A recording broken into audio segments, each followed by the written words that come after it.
It's the dead of night, and before you is a house, bathed in the faint light of the moon. You are going to rob this house. You're down on your luck, not even enough cash to pay for this month's rent, let alone food.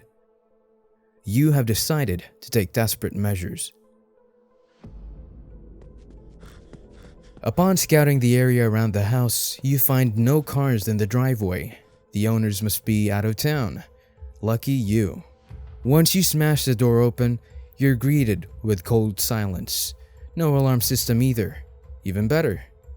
The first thing you look for are the things that you can easily carry. Food, cash, electronics, and most importantly, jewelry.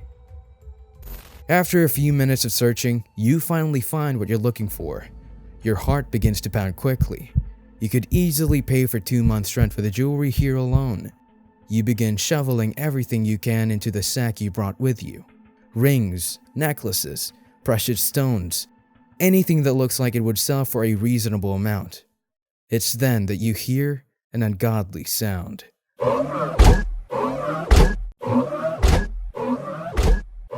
Heavy, mechanical footsteps. A bead of sweat drops down your brow.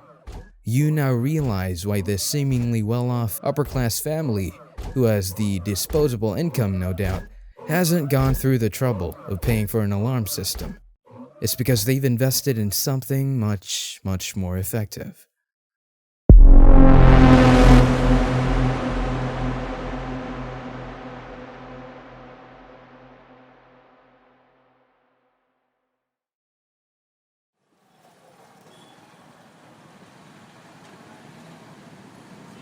The year is 1966, the place, New York. A woman by the name of Marie Brown had found herself in a predicament. Marie was a nurse, and if anyone watching this video happens to be a nurse as well, you can probably imagine the draining work schedule that Marie had. Oftentimes, Marie would find herself exhausted, coming home in the dead of night. Marie's husband, Albert, was an electronics technician, and most of the time they worked very different hours, leaving Marie home by herself when she would get off of work. This made Marie feel vulnerable and anxious. Remember, this was the 1960s, meaning that there was no real reliable way to know exactly who was at your door if you were to hear a knock. Back then, anytime you answered the door, there was a real chance that you were gambling with your life. And without Albert being there to help her if something were to go wrong, you can imagine how this wasn't a very ideal situation. Instead of just living in fear, however, Marie decided she wanted to do something about it. In order to always assure that she could be safe, she just needed to find a way to always know who was behind the door before she answered it. It was then that Marie came up with the idea of installing a camera inside of her door. This camera would feed to a monitor in her bedroom, and with the help of her husband Albert, Marie Van Britten Brown created the first security system. Fast forward to today, and Marie's humble concept of home security has skyrocketed into a full-blown industry. Ring, Simply Safe, ADT, you name it, there are thousands of companies, both corporate and independent, vying to protect you and your family. It's expected that the global home security market will reach a value of $84 billion by 2027, doubling its current value of $42 billion at the time of this video. And it's not hard to understand why this industry is growing at the rate that it is. Security systems will always be in demand because they tap into the most primal emotion any human can feel, and that emotion is fear. I'm gonna present you with two scenarios. Let's say it's your day off from work and you're at home enjoying yourself when you hear your doorbell ring. In scenario 1, you do not have any kind of security system. No microphones, no cameras, just the front door that separates you from the outside world. Instinctively, you get up, make your way to the front door and open it. After all, your neighborhood isn't very violent or shady at all. It's probably just your neighbor again, returning that thing you let him borrow. What do you really have to worry about? Now, let's rewind and see what happens in scenario 2. After you hear the doorbell ring, you check the app that came with whatever home security system that you installed into your house. You swipe over to the camera feed, And on the other side of your front door, you see this. Can you hear me? What I'm looking for is for the girl that's in the house to come out here because I'm going to rape her and kill her. This is footage recorded from a Las Vegas household security camera in 2021. The man in this footage is Christopher Sums, and he has since been arrested. But I'm sure that this encounter to this day has caused the owners of this house to lose sleep. And who can blame them? Imagine if they had been in scenario 1 and had opened the door to this man. Stuff like this isn't even an isolated incident. You can go onto YouTube and find dozens upon dozens of unhinged trespassers just like this, exhibiting bizarre and violent behavior, all caught on house security cameras. When you watch these videos, it feels like you're being exposed to the worst humanity has to offer.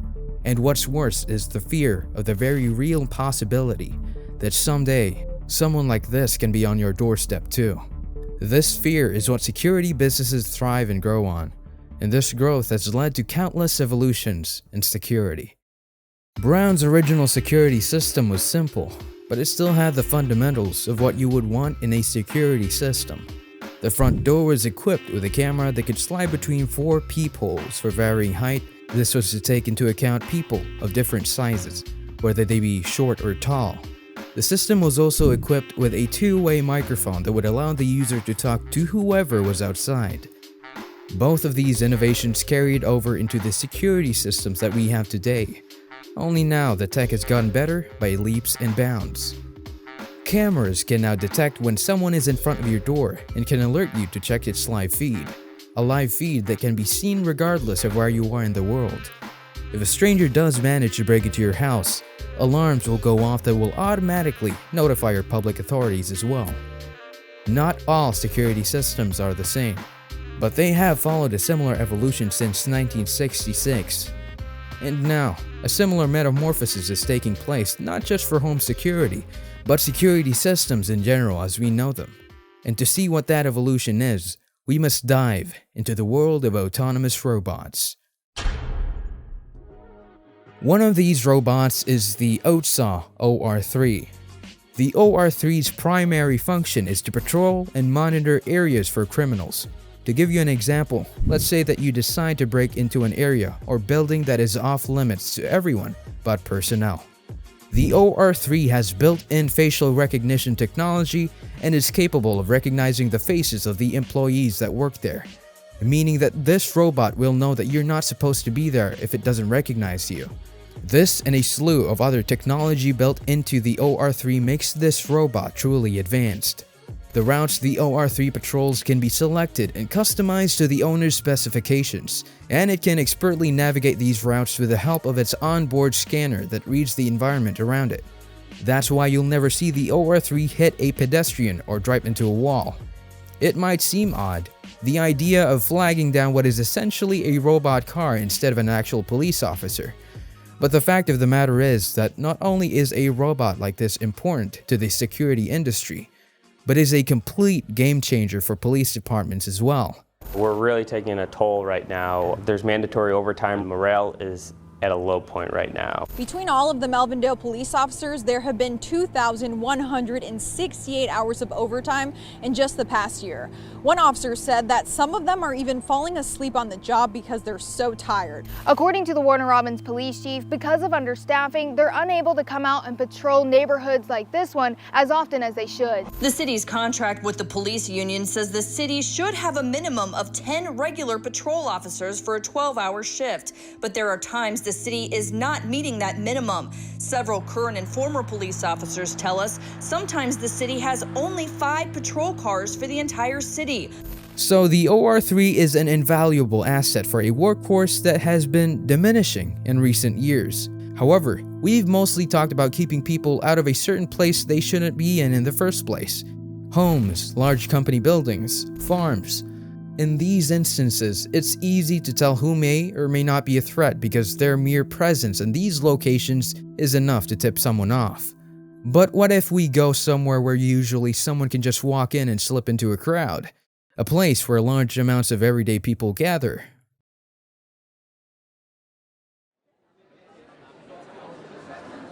You're walking amongst a large crowd of people as you make your way into a large stadium. Today, you are attending a rally for the presidential candidate you plan to vote for. And before the comments begin getting into heated debates about politics, no, we are not talking about any specific president or political party. Anyway, as you make your way through the crowd and into the entryway for the stadium, you can't help but notice that something seems off. There's a kind of tension in the air, and this tension feels like it's squeezing the breath out of you. Something isn't right. This should be exciting, shouldn't it? Then why does it feel like something is about to go horribly wrong? You gasp at the sudden jerk of movement beside you. The crowd around you taking notice, all of their heads turning in your general direction. One of the scary and imposing-looking security guards has just tackled the man who was standing right beside you. On the ground, you see a gun next to the man the guard tackled, another security guard picking it up immediately. The crowd begins to panic, people either ducking into the crowd or running for their lives. As all this unfolds, you simply stare in disbelief and abhorrent shock. This man was planning on killing the presidential candidate. Amidst the panic and uncertainty, however, you can't help but pose a question in the back of your mind. You didn't notice any kind of weapon on the man before he was taken down by the guards. So how exactly did the guards know that this man had a concealed weapon? Nightscope is a security and robot company that was founded in 2013, and since then they have made waves in the robotics industry. Their robots are some of the most advanced products on the market right now, and this includes their K1 series of robots. The K1 comes in two different models. The Hemisphere model, acting as a stationary module used for surveillance, being capable of both facial recognition, license plate recognition, and even automated broadcast announcements, while the Tower is able to both detect concealed weapons, radiation, and even the origin point of a gunshot. That's right, not only will this robot know that you have a weapon if it sees you, but it can even tell exactly where you are if you were to fire said weapon. So, if you're a hidden shooter, you can kiss your hiding spot goodbye. While many establishments like airports have security screenings, a robot like this can only make their security even tighter. The K1 can be put into multiple locations to maximize security. Malls, casinos, hospitals, and offices are all locations that Nightscope recommends stationing the K1, and having multiple K1s will only give you that much more coverage. But let's slow down for a second. Sure, having one of these robots or even multiple would be ideal, but we also need to remember that these robots are products. At the end of the day, these robots are still being made by a company, and a company will only provide its goods if you can pay the price. And that price is where most average people are going to meet a dead end. Currently, products like the OR3 and K1 have to be paid a monthly or even hourly wage. The OR3 requiring you pay OTSA $10,000 a month, while Nightscope's prices range from 75 cents to $7 an hour, depending on the robot, essentially making them exclusive to companies and businesses. Keep in mind though, that while these businesses are being given many options for security, this doesn't mean that the everyday consumer isn't either. Like we said, the robotics industry has been booming for both businesses and the average individual, and where companies like OTSA and Nightscope might not be providing to said individuals, other companies are. For example, this little guy is Enabot's Ebo. Though this robot wouldn't really be suited for patrolling the streets or an airport, it's perfect for any family home. Let's say you have a business meeting to go to and can't hire a babysitter. Let's also say that not only do you not have a home phone, because let's face it, home phones are basically a fossil at this point, but your child doesn't have a phone of their own either. Ebo can move around your house via remote control, and has both a camera feed that can be monitored at all times from a mobile device as well as a two-way microphone, meaning that you can talk to your loved ones in real time. Ebo doesn't need to always be controlled manually either. You can set specific routes around your house for Ebo to patrol, not unlike the OR3. You can even customize its patrol schedule in case the idea of someone sneaking around your house at night is something that worries you. If you want to try it out for yourself, we've provided a link in the bio to the Oz Robotics storefront, where you can buy not only the Ebo security robot, but a slew of other helpful robots as well. Before we continue, I want to take a moment and ask you something. What do all of these robots have in common? The answer might seem obvious, but even if you think you know the answer, I still want you to think really hard about it. Pause the video if you need to. You got it? I'm sure you probably thought of something like, they can all patrol around an area, or they all have security cameras built into them. And while all of those are true, they're not the answer I'm looking for.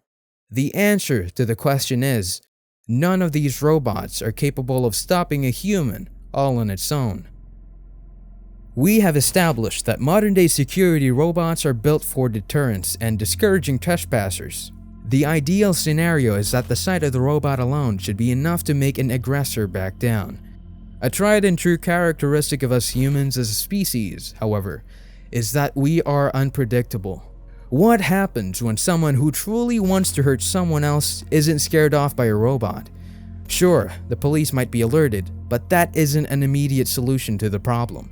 Sure, you could potentially have a firearm to protect yourself, but what if you end up getting jumped before you're even able to realize that you're in danger? I said before that the security industry is undergoing an evolution, but this evolution is only in its infancy right now. Technology is like a rushing river, always moving forward, regardless of where that river's final destination is. As it stands, while today's security robots will absolutely give you a better chance of being safe, they also aren't a 100% guaranteed solution if someone decides they want to hurt you. But for how much longer will that be the case? Police officers in a major American city have been given the authority to use remote-controlled robots that are capable of using deadly force in emergency situations. CBS's Jeff Begaze reports there was vocal opposition to the plan. The city's Board of Supervisors voted overwhelmingly in favor of the idea Monday night. Currently, there are more than 1,000 robots and unmanned vehicles in use by police departments, primarily by bomb squads. The policies in cities like San Francisco could clear the way for an expanded use of robots as weapons. The possibility of robots being allowed to kill a human being is something that is actually being very heavily considered in this day and age. There's no sugarcoating it. Killer robots are being made, and if it were to come down to it, a robot like this could take someone's life if it was deemed necessary. All it would take is the necessary time and programming. And sure, no one really knows what the future holds, but drastic advancements to these robots will never be fully out of the question. After all, the more we tinker away, the more we will discover. Big, burly robots that are capable of not only quick movement but notable strength, yeah, those exist. Also made by multiple companies. Any company capable of making a robot like this will program it for whatever job they see fit. Have you ever been to a concert and were just having the time of your life? Listening to your favorite artist performing live music from their newest album? Maybe dancing or moshing in the crowd with a few of your friends. It's no secret that sometimes concerts can get a little rowdy, and that's what the security guards are there for. I'm sure a few of us have probably seen those videos on YouTube of concert goers getting roughed up by the guards, and usually it isn't very pretty. But what happens when the guards aren't even human anymore? In the future, it isn't out of the question that music artists, movie stars, or even the president could be defended not by a group of human security guards, but robot ones. Like we said, there's many industries that, if they could, would be happy to eliminate the human element altogether. Humans have limits. A robot, hypothetically, can break through most of those limits if it is programmed and designed to do so. We know from earlier in this video that certain police departments are having issues with staffing. If this problem were to persist, wouldn't it seem just oh so convenient for these departments to send out patrol robots instead of police? Are you really going to try to commit a crime when an unfeeling, super strong murder bot is going to be on your tail? Right now, some of you might be feeling afraid, and I can't blame you. Or perhaps some of you are feeling relieved, the idea of indestructible robot protectors keeping everyone safe. When it comes to the possibilities we've talked about, there is no real correct way to feel about any of it.